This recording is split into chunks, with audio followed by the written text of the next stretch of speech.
Assalamualaikum warahmatullahi wabarakatuh. Selamat siang. Selamat berjumpa kembali dengan saya Jaya Mushroom Official. Pada kesempatan hari ini saya akan mencoba untuk mereview sterilisasi backlog media tanam jamur tiram ya teman-teman. Semoga pada hari ini, pada kesempatan ini teman-teman semua dalam keadaan sehat, dalam lindungan Tuhan Yang Maha Esa, senantiasa mendapatkan kelimpahan rezeki, kelimpahan kesehatan, kelimpahan keselamatan semua teman-teman ya. Dan baiklah, pada kesempatan siang ini saya akan mencoba ya teman untuk mereview daripada sterilisasi backlog media tanam jamur tiram.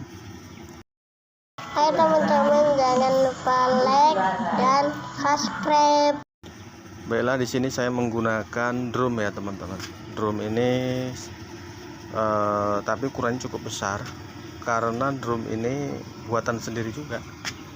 Drum ini yaitu saya buat dengan bahan drum sebanyak 5 buah, kemudian dilas, dipotong, kemudian dibentuk sedemikian rupa sehingga bisa menampung sebanyak 500 backlog ya teman-teman dalam sekali perebusan.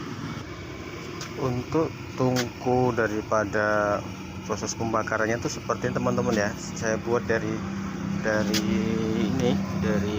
batu bata, disusun pakai semen gitu kan, diaduk semen, kita susun secara kita sesuaikan dengan bentuk daripada drumnya ya teman-teman ya, seperti itu.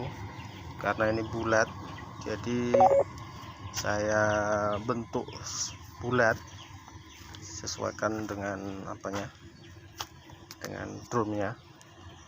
Dan ini sebagai kontrol ya teman-teman, kontrol pembuangan air teman-teman. Coba saya buka ini, kalau air kurang bisa kita cek dari sini apakah kurang. Kalau sudah kurang bisa kita tambah ya teman-teman dari sini ya, sebagai kontrolnya, karena ini lebih efektif aja. Dan kita juga bisa menggunakan pipa ini, saluran air ini. Kalau sudah selesai kita bisa mencucinya, bisa mengganti air dari sini. Kalau nanti sudah berkurang, kita tambah juga dari sini ya teman-teman. Saya tutup pakai bambu teman-teman karena lebih bulat ya. Dan jadi simple sih sebenarnya untuk ini simple untuk drum daripada pembakaran media pembakaran ini ya. Untuk tempat sterilisasi lebih simple, biaya juga lebih irit lah. Nah, ini kita pakai karet teman-teman ya. Di atas ini ada tonjolan, ini keliling teman-teman, jadi ini lebih mengikat ya, lebih aman teman-teman ya. Ini lebih kita double pakai karet ban. Ini keliling, ini udah mulai mengembang teman-teman, udah mulai panas. Ini belum habis ya, satu tabung belum habis, masih banyak. Jadi untuk pemula juga bisa menggunakan seperti yang saya gunakan ini, lebih efisien lah, lebih simpel desainnya juga. Di sini saya menggunakan kompor gas ya teman untuk pembakarannya, yaitu saya menggunakan tabung LPG dan kompor tegangan tinggi ya teman-teman. Teman-teman bisa cek, bisa lihat sendiri.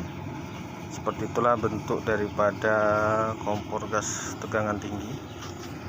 Dan di sini saya menggunakan 2 buah kompor ya teman-teman, 2 buah kompor supaya lebih memaksimalkan pembakarannya ya. Menurut saya dengan menggunakan kompor gas LPG ini, tegangan tinggi ini, itu lebih efektif ya teman-teman, baik dari segi waktu dan pengerjaan. Karena kalau pakai kompor gas ini kita tidak perlu mengecek setiap saat ya, kita cukup mengecek, mengganti apanya aja, tabung gasnya ketika sudah habis. Jadi tidak perlu menunggui terus-terusan ya.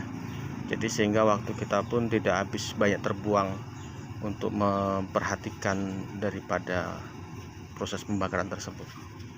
Tapi kalau kita pakai kayu biasanya kan lebih apa teman-teman ya, lebih harus baik diperhatikan gitu, karena kalau nanti apinya mati dan tidak segera dihidupkan kan jadi kurang efektif ya untuk pembakarannya.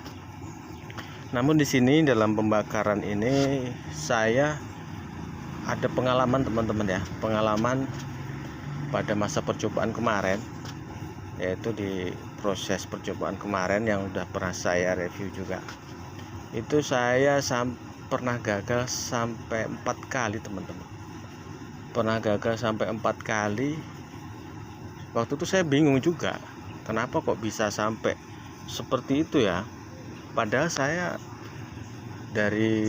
sudah sangat detail memperhatikan dari bahan, takaran, sterilisasi, waktu. Itu saya berusaha untuk sedetail mungkin. Namun tetap nggak jadi teman-teman, sampai 4 kali itu. Dan ternyata setelah dianalisa, lubang kompornya itu kan masih standar ya waktu itu.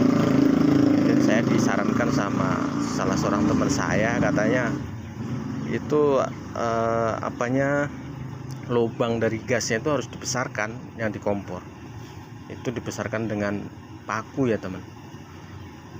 Paku kemudian kita pukulkan pakai martil, di situ kita tancapkan paku di situ sehingga lubangnya bisa lebih besar, jadi keluar gasnya tadi lebih maksimal lagi ya teman-teman.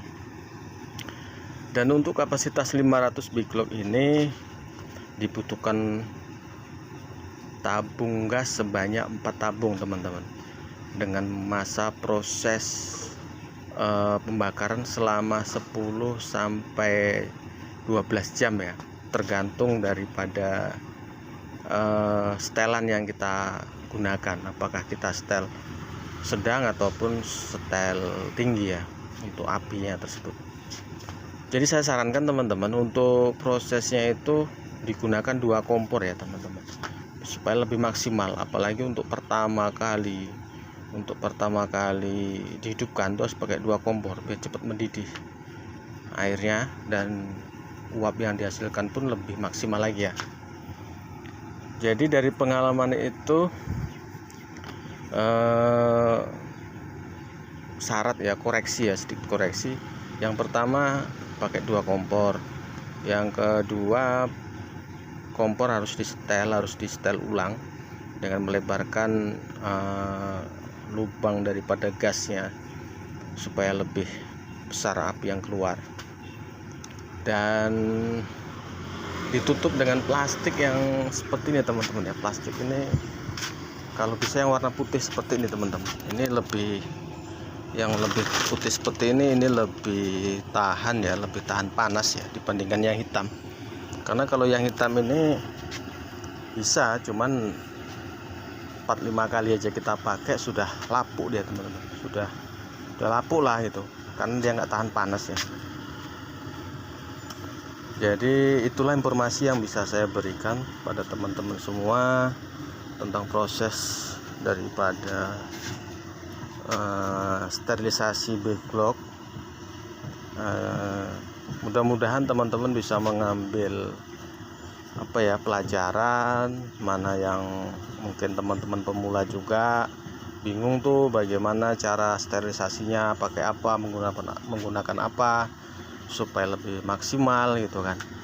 Karena kalau pakai drum ini terus terang aja lebih biaya ya, dari biaya pun lebih ekonomis dibandingkan kita pakai besi plat. Karena kalau dari harga kan kalau drum itu ya lebih nyaman di kantong lah teman-teman. Apalagi seperti kita ini kan masih pemula, masih ya modalnya apa adanya gitu ya teman-teman. Jadi begitulah teman-teman yang bisa saya jelaskan tentang sterilisasi jamur tiram ini. Mudah-mudahan teman-teman semua bisa mengambil pelajarannya, dan mudah-mudahan teman-teman pemula juga bisa bisa paham dan untuk mengurangi resiko kegagalan itu tadi. Baik teman-teman, hanya itu dulu yang bisa saya sampaikan. Mudah-mudahan kita semua dalam keadaan yang lebih baik untuk kedepannya, sukses selalu dan berkah selalu.